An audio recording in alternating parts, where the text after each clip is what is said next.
part of me I never let you see. I keep it caged but I can't control it. So stay away from me, the beast is ugly. I feel the rage and I just can't hold it. It's scratching on the walls, in the closet, in the holes. It comes awake and I can't control it. Hiding under the bed, in my body, in my head. Why won't somebody come and save me from this? Make it end. I feel it deep within, it's just beneath the skin. I must confess that I feel like a monster. I hate what I've become, the night is just begun. I must confess that I feel like a monster. I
Okay, so welcome to my first real endgame build. I feel like I have now.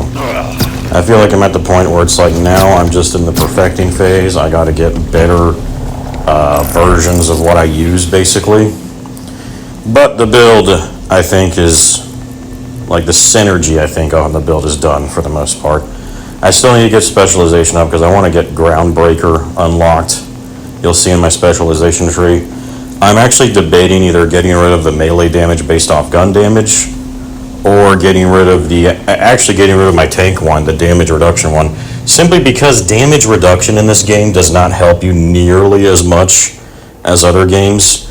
The percentages are all lies. When it says you take 30% less damage, it's not like 30% less from everything. It's like, well, at least when I test the damage on myself, like hitting the ground, for instance, with explosives, I'll see the difference, but it'll never be like a third less damage. It'll be like 10% at like max less damage. It's always a fraction of what it claims, I think, because of however it's calculated in the game, so it's not actually telling you the truth. So damage reduction is really not the key to tankiness anyway. It's the key, of course, and this is what gets to the build, is being an onslaughter forever. Because the key is shield and or armor/armor regen stacking. And yeah, I found the legendary onion shield that gives you invulnerability too. I honestly think this shield should get nerfed. I think it's ridiculous because it really does make tanks even more useless, as if they couldn't already be in this game with so many exploits and so many just one-shot DPS builds that just trivialize all the bosses in the game. And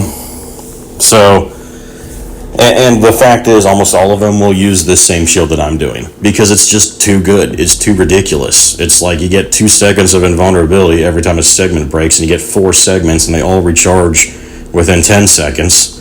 So, like, even a distance shooter guy could easily survive just with this alone. Yeah, you don't want to be in the fray as much as me probably on those kind of characters, but my point is like, as long as you're not just charging straight ahead, you could still just you could still play casually, is what I'm saying, just casually moving around shooting from a distance, and always probably be fine from just the shield alone keeping you alive the whole time. So which to me is just so busted. Like, that's too ridiculous. It's so overpowered that the fact that it's just good for anybody, and I mean good, not decent, not like jack of all trades. I mean an actually good end-game shield for any kind of build, pretty much, that I've seen, and somebody recommending it too, like S tier. It's just ridiculous. Because, like, here's what I would change if I were to nerf it.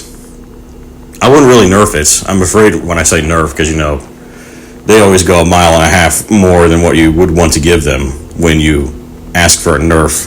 You're really saying, oh, well, let's make it minor, or maybe buff other stuff instead, something like that. But the thing is, like, I would say that with the onion, what I would change is that the invulnerability that it gives you is actually contingent on your armor total. Like, basically increasing your amount of armor will actually help make or break how much invulnerability gives you. Something like that, like something related to building into a tankiness would make sense for it to give you more invulnerability, whereas a player that doesn't build like that, it'll almost never give them invulnerability. So it would be useless for a DPS build, as I think it should be, because it seems like it's just so busted on defense that it's ridiculous for anybody. But obviously, yeah, it makes me even tankier, I can tell. Like, that combined now with having infinite onslaughter, that synergy is just pure invincibility mode at this point. But I will say, like, I was using my purple shield, so when I say I wouldn't mind to get nerfed, is because also I already know as a tank build, I got other shields in the back. Like, if they ever were to just get rid of it entirely or nerf it into the ground, like, honestly, a purple turtle shield can still keep you super tank mode, especially with infinite onslaughter, without any need for the onion shield. So there are many other alternatives to it for a tank build in this game, and that's again why I think that shield is just so overpowered, because I don't need it as a tank, but it just makes me even more invincible. But then it's also so broken that every pure DPS build out there can just equip it, and it alone will pretty much turn them into a mini tank. build. Like, it's just so broken. So that's why I think the onion is just ridiculous. But it is what it is now. So of course, as long as it is what it is, I'm going to use it. I will say I don't think you can get it to roll with turtle or shield capacity on it though, which would be nice to increase the amount of armor and therefore regen on it too. So you saw what I got it to roll with was heavy plating for damage reduction. I know I just got done saying damage reduction doesn't do much, and it doesn't, and neither does heavy plating. It's more like 10% damage reduction at low health, or low armor rather. But it's the best thing I felt like.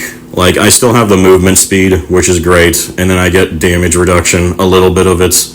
And then it has corrosive resist, and it also has a high roll, because that stat, the armor stat on it can roll anywhere between like 8,000 to like 10,000.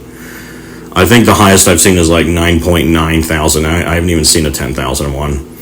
So at 9.7 thousand, then I have on that one is actually a really high roll too.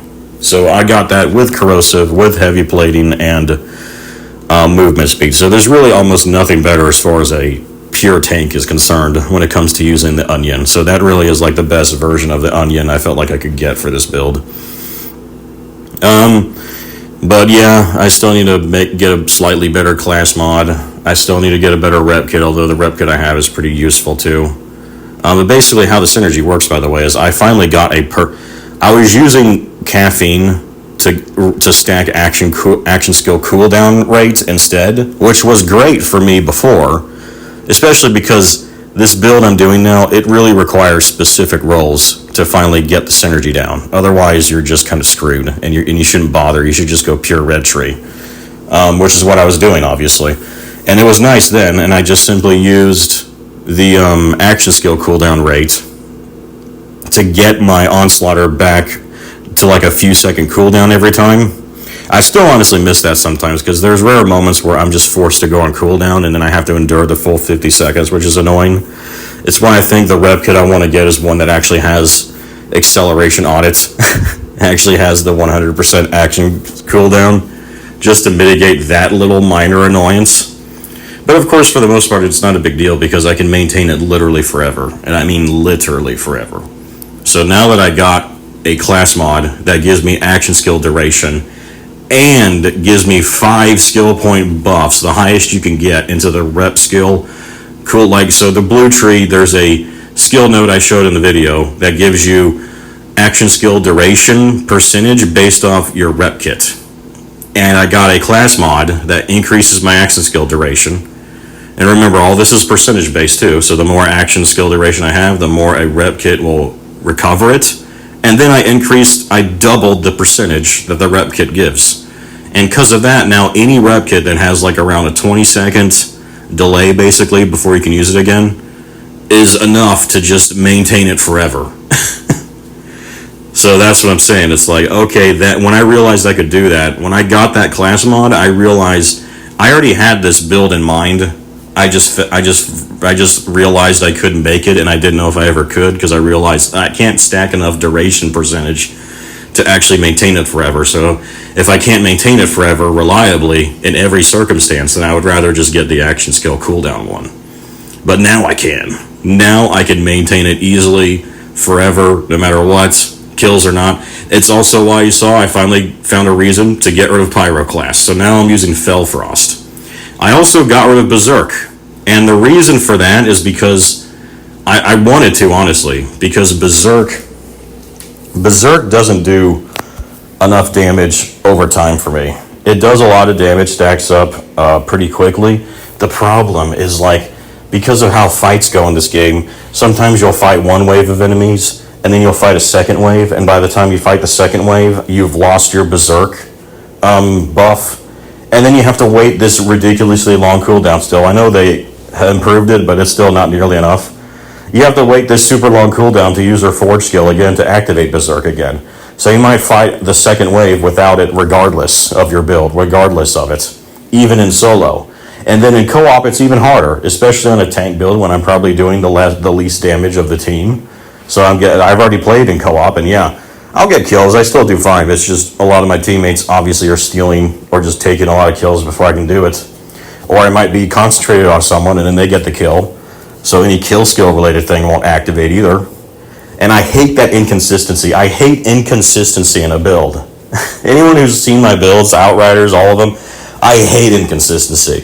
When it comes to both tanking and damage, I want it all to be consistent and reliable all the time. I just want pure raw numbers that are just always good anywhere I go. I don't have to land a crit, so I can play lazy. I don't have to get some ridiculous combo. I don't have to get a kill streak, ever. It's just pure damage, pure raw tankiness. Anything to buff that to the extreme is what I try to do. And I feel like I've succeeded now in this build, because once I realized I could have action skill down all the time, obviously that in turn helped my DPS. I switched to Fellfrost. That helped my damage. I tested the other augments, by the way, and they all were not nearly as good. Once again, I didn't want the gun damage one because that's kill-based. I don't want anything kill-based, even though that people say that's a good one. The shock one was terrible. The damage was awful. Definitely don't recommend that one if you're if you're doing it for a damage increase. The only other one that changes Rocket Punch to give it a higher radius, and you can switch between Incendiary and Cryo, it's useless because of Fellfrost. Fellfrost, the Cryo one you get is AoE, so you already get an increase to your radius because of the second swing. As you see in this video, like, it has a super wide arc that does hit multiple dudes in front of me all the time.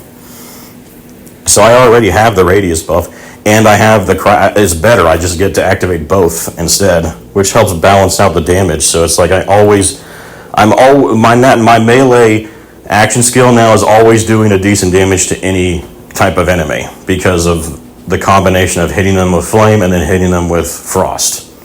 The only shielded dudes, blue bars are still the hardest because they resist fire the most, and then frost is just neutral to them. So it does more damage. It's still an improvement, but it's still not much of an improvement. However, reds and especially yellows, armored guys, are a lot easier with my rocket punches now because reds are obviously weak to fire. They're pretty neutral to ice, but that still just means it's bonus damage, right? And then the armored dudes resist fire, not as much as shield, but they still resist it, but they're weak to ice. So my follow-up ice always does a lot of damage. Sometimes I literally one-shot armored guys from the Fellfrost second uppercut or swing, you see. And you'll see it in this video too. So that was a huge buff. And yeah, because I got rid of Berserk, I got more gun damage. I used all these, you see, I got all these skill nodes based on like how high my shield is, my armor rather, and it's most fights is always at least over half because of course I'm so tanky and I'm getting so much armor regen that it's almost always at full or close to full. So I mean, I get the highest damage or fire rate buff ever, and I tested a lot of skill nodes. I spent a lot of money testing different things. I tried using status like incendiary damage bonus, cryo damage bonus. I decided those weren't doing enough for this build compared to just going for like gunfire rate and everything, because gunfire rate helps everything. It helps your ordnance, it helps your alts on your guns, your primary guns. It's literally just a pure DPS increase, I feel like. If you think about it, increasing your fire rate is like a percentage increase, a flat percentage increase to your DPS, especially on this build when I'm not really reloading, I'm just cycling guns anyway. So like the fact that my zip rockets, they now shoot 30, actually up to 50% faster. That equates to 50% more damage. I mean, it just does, because I'm shooting 50% faster, and I still get thanks to the legendary I'm using. As I cycle my ults, I still get them back by the time I use them. They're always recharging for me between the cycling, so I don't have to worry about losing ammo. So I simply just get 50% fire rate on everything, which is just a heck of a lot more damage on all of my guns. Also gun damage increases everything. So increasing your raw gun damage affects everything. It affects your primaries, your alts, your ordnance. I noticed ordnance gets buffed from that. So all that's great. I still got the Thrill skill node in the blue tree because I realized again, it's rare, but it does happen where I fight some ridiculous boss or insane amount of damage I'll take at the same time that will either break my armor, or there seem to be rare damage types that just go through your armor sometimes and damage your health directly. And that still happens even on this build on rare instances. And again, I'm trying to make the super duper tank that doesn't have to worry about anything in the game ever. So that's why I'm like, okay, I'm going to give myself the thrill, because that gives you a lot of health regen. At least when it gives you more health regen the lower your health is, but it's still good enough. It basically gets you from 0 to over half your health bar within just literally a few seconds. The other half takes longer to get up, but I mean, it's still recovering, just at a slower speed, but it'll recover most of your health quickly, though, is the key. And of course, I'm spamming my stims now on this to stack with that too, on this build, since I have to use stims now to maintain, rep kits, of course, they're called rep kits in this game, to maintain my action skill duration. So, yeah, I could keep going, but let me just finally stop here. I've been talking too much. You can just see the build, obviously. And yeah, the big thing now, I feel like, is just making minor tweaks, and then in the future, maybe, to my skill tree, if I see opportunity. And then, yeah, just making my gear even better, because it's still not done. My gear is definitely not the best it could be, but the synergy is done. Like, this is definitely the synergy of the ultimate infinite onslaughter tank is complete. He's just a pure tank. There's nothing on rank 5 that I can fight in the game. No boss I've encountered, period. Even the ones that are known to do crazy damage, none of them threaten me anymore. I can stand in a corrosive pool if I feel like it. So, that's it.